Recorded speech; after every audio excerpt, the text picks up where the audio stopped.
नमस्कार, आप देख रहे हैं हॉट टॉक भारत। मैं हूं दिवाकर विक्रम सिंह। कोलकाता में इस समय जो भी चर्चा हो रही है वो ये है कि 4 मई को ममता दीदी के हाथ में सरकार रहेगी या बागडोर जो उन्होंने पहले चरण के चुनाव में कुछ ओवर कॉन्फिडेंस में या कुछ कॉन्फिडेंस में या कुछ दिखाने वाले कॉन्फिडेंस के नाम पर थोड़ी सी ढिलाई जो उन्होंने बरती, उसका खामियाजा उन्हें भुगतना पड़ेगा। लगभग 95% मतदान की खबर है अंतिम समय तक, और उसको काफ़ी ज़्यादा करके उसको जब मॉडिफाई किया गया तो ऐसा बताया जा रहा है कि 94 से 95% मतदान हुआ है। 83 से 84% मतदान 2021 में उत्तरी बंगाल के इन्हीं क्षेत्रों पर 152 सीटों पर पिछली बार हुआ, और उसमें भारतीय जनता पार्टी ने बहुत अच्छा प्रदर्शन किया था। और इस बार अगर उसमें इतनी बड़ी बढ़ोतरी, लगभग 8 से 9% की बढ़ोतरी दिख रही है, तो एसआईआर के बाद जो वोट कटे हैं और उसके बाद इस तरीके से वोटिंग का होना, और वो भी भयमुक्त वातावरण में वोटिंग का होना, इस बात की ओर संकेत है कि खेला हो गया है। अब खेला किसके पक्ष में हो गया, या इस खेला का प्रभाव जो दूसरे चरण का मतदान है उस पर क्या पड़ेगा, ये एक बड़ा सवाल है। ममता बनर्जी लड़ाई में तो पूरी तरीके से अभी भी बनी हुई हैं, लेकिन लड़ाई में जो लीड 2021 में थी उस लीड के इर्द गिर्द भी वो नहीं दिख रही हैं। ये ट्रेंड बता रहा है, और अगर ये ट्रेंड कह रहा है तो इसके मायने और मतलब समझ लीजिए। एसआईआर के साथ साथ सुप्रीम कोर्ट में इसी मुद्दे पर जिस तरीके से उन्होंने जिरह की, जिस स्तर से लड़ाई किया, और उसके बाद इलेक्शन कमीशन ऑफ इंडिया को जिस तरीके से उन्होंने टारगेट पर लिया, और अंत में हालांकि अभी दूसरे चरण के मतदान के पहले चुनाव प्रचार की प्रक्रिया जारी है, लेकिन जिस तरीके की भाषा का इस्तेमाल ममता बनर्जी, और वो भी एक महिला और वो भी एक वरिष्ठ नेता के रूप में, जो सीमाएं उन्होंने एक ही 2 बार लांघी है। हालांकि उनका तेवर बहुत आक्रामक होता है। जब वो केंद्र में रेलवे मंत्री थी तो एक पत्रकार के रूप में उस दौर में मैंने उनको काफ़ी कवर किया है, तो उनके चलने का अंदाज, बोलने का अंदाज, या किसी से जब वो कनेक्ट होती हैं तो बहुत जल्दी जल्दी बात करने का अंदाज, उसमें एक एरोगेंस या एक आक्रामकता दिखती है। वो एक अलग बात है, लेकिन आक्रामकता के साथ साथ जिसमें दंभ और डर का वातावरण क्रिएट हो जाए, ऐसी भाषा का इस्तेमाल किया जाए, वो कहीं ना कहीं बंगाल की जनता ने इस बार सोच लिया कि ममता दीदी को भी बहुत कुछ सोचने के लिए मजबूर किया जाना चाहिए। और वोटर अपने घर से अगर निकला है, पोलिंग बूथ तक पहुंचा है, तो वो दोनों पार्टियों की तरफ से जो वायदे किए गए उसके बारे में उसके मन में अंततः विचार आया है, और इसीलिए इतनी संख्या में लोग घरों से निकले और पोलिंग बूथ तक पहुंचे। सवाल यह है कि 15 साल का शासन, ममता बनर्जी जिस तरीके से नरेंद्र मोदी और अमित शाह और भारतीय जनता पार्टी के चुनाव प्रचार के उस तेवर में, जिसमें उन्होंने पूरी तरीके से इनको घुसपैठियों को मदद करने वाली सरकार, या पोलराइजेशन के आधार पर मुस्लिम तुष्टीकरण करके हिंदू जनता को मूर्ख बनाने का काम करने वाली सरकार के रूप में भारतीय जनता पार्टी ने जिस तरीके से लोगों के सामने पक्ष रखा, और अपने संकल्प पत्रों के माध्यम से, और अमित शाह और प्रधानमंत्री ने जो जनता से वायदे किए हैं, इंडस्ट्रियलाइजेशन के साथ साथ महिला सुधार, महिलाओं की सुरक्षा के मामले, और साथ ही साथ रोजगार को लेकर के जो बातें कही हैं, उसको जनता परखना चाहती है, ऐसा लगता है। हालांकि ममता दीदी से उतनी बड़ी नाराजगी नहीं है। मैं उतनी बड़ी शब्द कह रहा हूं, इसके मायने समझिए। एक समय था जब लालू प्रसाद यादव ने इतने टर्म शासन कर लिया था कि 20 साल का जो एक दौर था, जो लालू एरा कहा जाता है, तब बिहार में जंगल राज था। ममता बनर्जी के 15 साल के शासनकाल में जो कुछ भी दिखा, वो मार्क्सवादियों और कांग्रेस ने वहां जिस तरीके से राजनीति का गुंडाकरण किया था, उसको ममता बनर्जी ने मॉडिफाई करके अपने अंदाज में आगे बढ़ाया, और भारतीय जनता पार्टी ने उस पर ब्रेक लगाने की बात कही है। और साथ ही साथ एक सोनार बांग्ला का जो उन्होंने नारा दिया है, और इस बार चुपचाप कमल छाप, ये जो नारा आया उससे लोग कनेक्ट होते दिख रहे हैं। और लग तो यही रहा है कि लोग बदलाव चाहते हैं।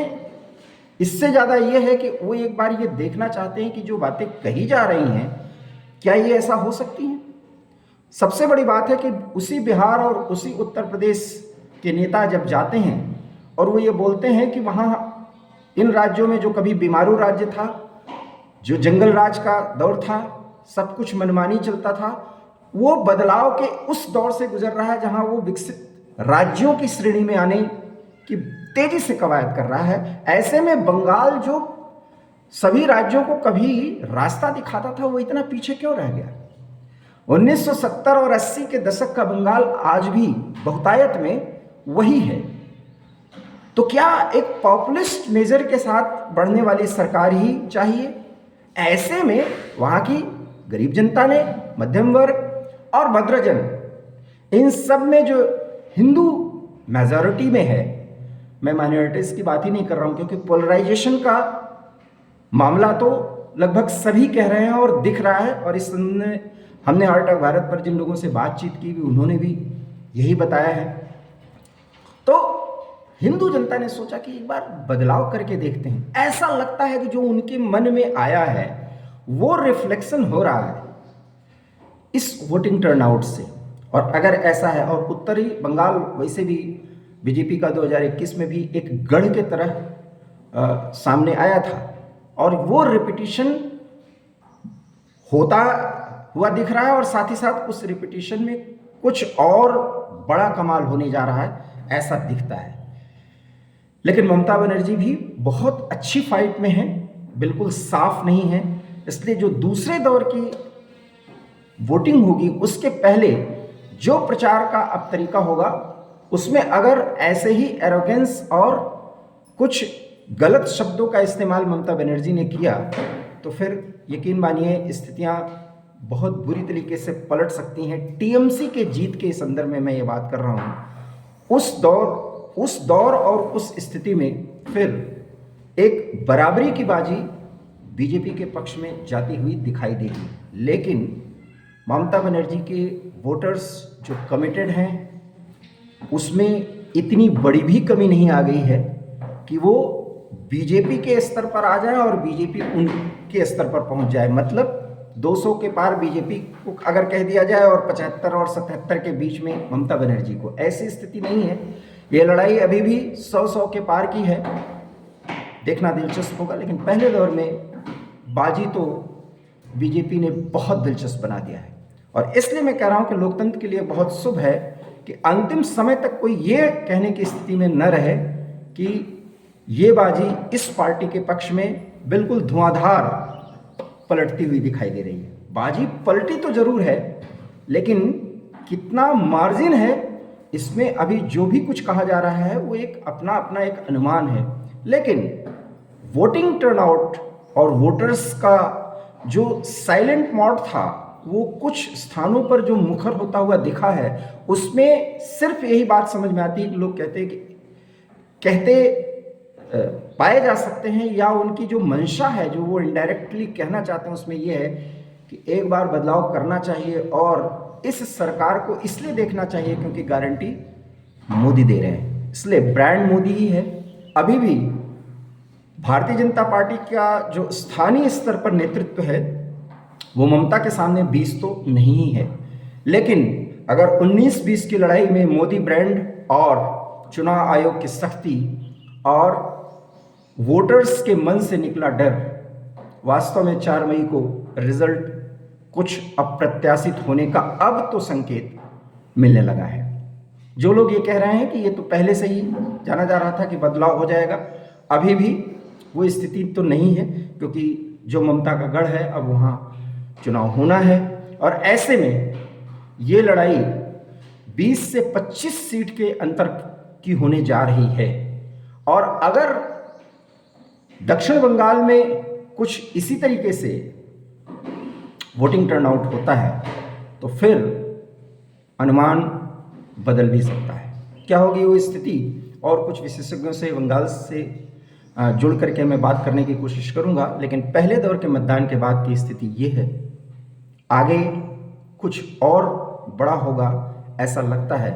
ममता दीदी अगर अभी भी डेस्परेट होकर के आक्रामकता के साथ साथ अगर वो भाषा में अनुशासित रहीं तो अभी भी मुकाबला दिलचस्प है। लेकिन जिस तरीके से वो भाषाओं की मर्यादाओं को लांघने का काम कर रही हैं, लग तो यही रहा है कि वो मान चुकी हैं कि कहीं न कहीं उनके हाथ में जो सख्त डोर थी वो डोर हल्की हल्की ढीली हो चुकी है और लगभग वो डोर बहुत ज़्यादा ढीली होने की ओर आगे बढ़ रही है। मतलब और मैंने समझिए भारतीय जनता पार्टी अपनी रणनीति पर पूरी तरीके से अग्रसर होती हुई दिख रही है और ये सिलसिला कहीं न कहीं टीएमसी के लिए शुभ संकेत नहीं है।